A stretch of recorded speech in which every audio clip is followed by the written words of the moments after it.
मशरिक़ वस्ती में एक और जंग, अमरीकी बहरी बेड़ा अब्राहम लिंकन आबनाए हरमज़ पहुंच गया। ईरान पर हमले की तैयारी मुकम्मल है। आमिर रज़ा से बात करते हैं। आमिर भाई, अमरीकी बहरी बेड़ा पहुंच गया आबनाए हरमज़, क्या होने जा रहा है? कितना वक्त अहम है? क्या वाकई अटैक हो जाएगा या सिर्फ अभी धमकियां ही दी जा रही हैं? ये देखें, पहली बात तो ये है कि अटैक होना है, ये मैंने आपको पहले भी बताया था, अभी बता रहा हूँ। और आबनाए हरमज़, सबसे पहले इसको समझ लें कि आबनाए हरमज़ है क्या। देखिए, खलीज फ़ारस यानी वो है पर्शियन गल्फ़, उसके और जो इलाका है अरेबियन गल्फ़ का, उसके दरमियान का इलाका यानी खलीज अमान से आगे अगर आप जाना चाहें खलीज फ़ारस की तरफ, तो दरमियान में आबनाए हरमज़ है। ये गेट वे टू दो समंदर है, यानी एक तरफ बहीरा अरब है और एक तरफ बहीरा हिंद है। बिल्कुल। ये जो पहुंचा है जिसको हम अब्राहम लिंकन कहते हैं, त्यारा बरदार जहाज़ है अदील भाई, ये अपने तमाम साथी जहाज़ों के साथ, जो कि 10 के करीब हैं, उसका मैं जिक्र कर चुका हूँ, 2 आबदोज़ें हाँ हैं, जी, बिल्कुल। उसके साथ ये आबनाए हरमज़ में आकर रुक गया है। सही। और यही इसी बात का शायद डोनाल्ड ट्रंप जो थे इंतज़ार कर रहे थे, और जैसे ही ये वहाँ पहुँचा है और उसने स्टे कर लिया है और इसके साथी जहाज़ों ने घूमना फिरना शुरू कर दिया है, उसके बाद डोनाल्ड ट्रंप की तरफ से आज बयान आ गया कि हम तैयार हैं, बात करें ईरान हमसे। यानी अपना तैयारा बरदार बहरी जहाज़ पहुंचा दिया, करीब के जो फ़िज़ाई अड्डे हैं वहाँ पर अपने जंगी लड़ाका तैयारे भिजवा दिए, और अब बात कर रहा है कि हमारे साथ मुज़ाकरात करें। अगर ईरान ऐसा नहीं करता तो इसका मतलब है हमला हुआ ही हुआ। देखिए, पहली बात तो ये है कि ईरान मुज़ाकरात किस पर करे। इनका पहला मुतालबा ये है कि आप जो इस्लामी इनकलाब की इस वक्त रजीम है, जो अली ख़ामनेई है, वो अपना ओहदा छोड़ दें और रजीम चेंज करें। यानी तरीक़ाकार जो इनका इंतखाब का है उसको तब्दील किया जाए। ये अगर आपने पुरानी जंगों की फ़िल्में देखी हो तो किले के बाहर जब फ़ौज इकट्ठी हो जाती है तो फिर कुछ मुतालबात रखती है कि ये मेरा मुतालबा है, या मेरा आप जजिया कबूल करें, अखराज कबूल करें, या इस तरह की चीज़ें जो हैं, और हुकूमत छोड़ दें, किला मेरे हवाले कर दें। ये बिल्कुल वैसा ही है। दुनिया का 20% तेल आबनाए हरमज़ से गुज़रता है।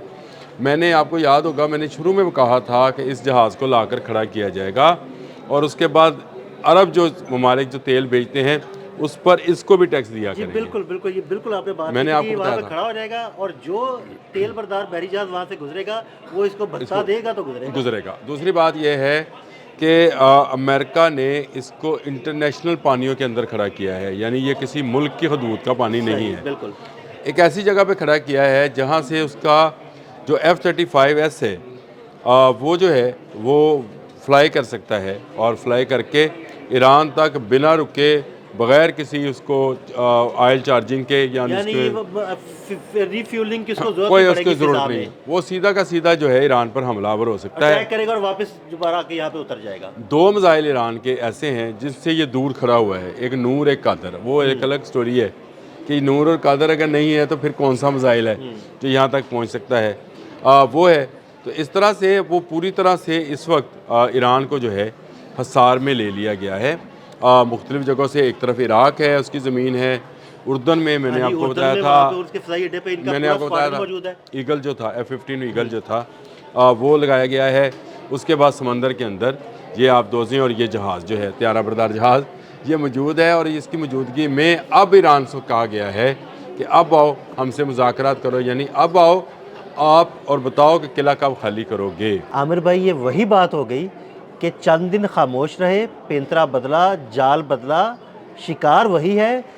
इब्राहम लिंकन को मूव किया गया, वो जैसे ही पहुंचा कहा हाँ हूँ भाई हूँ दस। हाँ, यही तरीक़ाकार रहा है ताकतों का। मैं किसी एक को ब्लेम ही नहीं करता, मैं कहता हूँ ताकतों का यही तरीक़ाकार है। इसलिए मैं कहता हूँ ख़ुद को ताकतवर करें।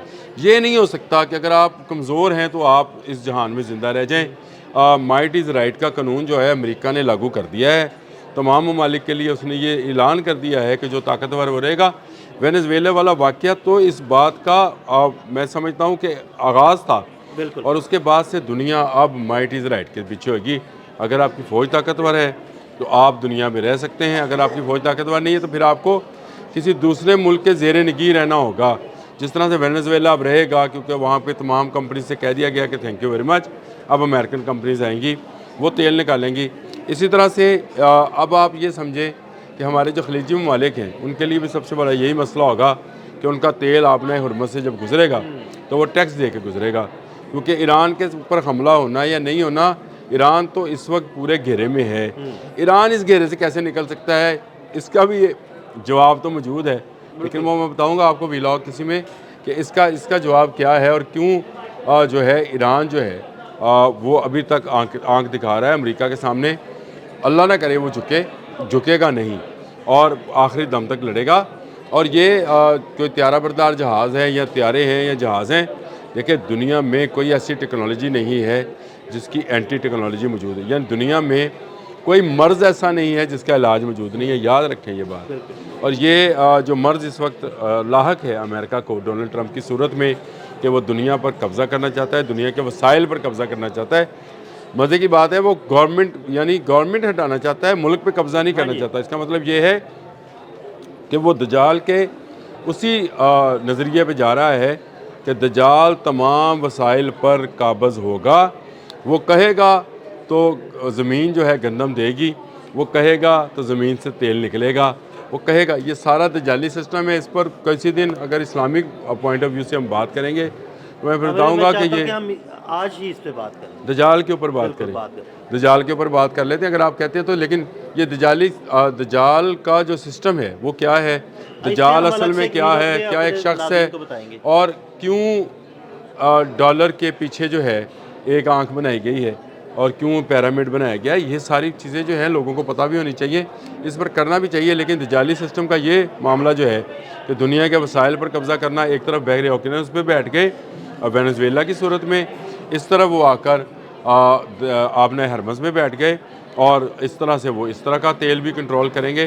تو یہ جو کنٹرولنگ آف پاور ہے یہ اصل میں معاملہ ہے، اس میں ایران کو بہانہ بنایا جائے، اس میں یوکرین کو بہانہ بنایا جائے، اس میں ویتنام کو بہانہ بنایا جائے، اس میں تائیوان کو بہانہ بنایا جائے، یہ اب بہانے ہیں۔ لیکن وہ جو بات جہاں سے میں نے شروع کی تھی آپ کے ساتھ عدیل بھائی، یہ معاملہ مائٹ از رائٹ کا آ گیا ہے۔ جتنا ہو سکے تمام ممالک کے لیے ہے کہ وہ اپنی فوج کو مضبوط کریں۔ اگر آپ کی فوج مضبوط نہیں ہے، میں اس کی ایک مثال ہمیشہ دیا کرتا ہوں کہ اگر پاکستان ایٹمی قوت نہ ہوتا اور پاکستان میں جدار جنرلز نہ ہوتے تو آج بھارت آپ کو کھا گیا ہوتا۔ ایسے ہی، بالکل ایسے ہی۔ لیکن بھارت اس لیے نہیں کھا سکا، رشیا اس لیے آپ پر نہیں آ سکا کہ آپ کی فوج مضبوط تھی۔ اسی طرح تمام ممالک کو یعنی اسلامی ممالک کو بھی سوچنا چاہیے کہ اپنی اپنی افواج کو مضبوط کریں، کب تک دوسروں کے آسرے، دوسروں کی ٹیکنالوجی، دوسروں کے سہارے زندہ رہیں گے۔ بہت شکریہ عامر رضا جی، بالکل عامر رضا نے بڑی تفصیل کے ساتھ بتایا کہ ابراہم لنکن کن پانیوں میں پہنچ چکا ہے اور اس کا ہدف کیا ہوگا۔ عدیل احمد اور عامر رضا کو اجازت دیجیے گا، اللہ حافظ۔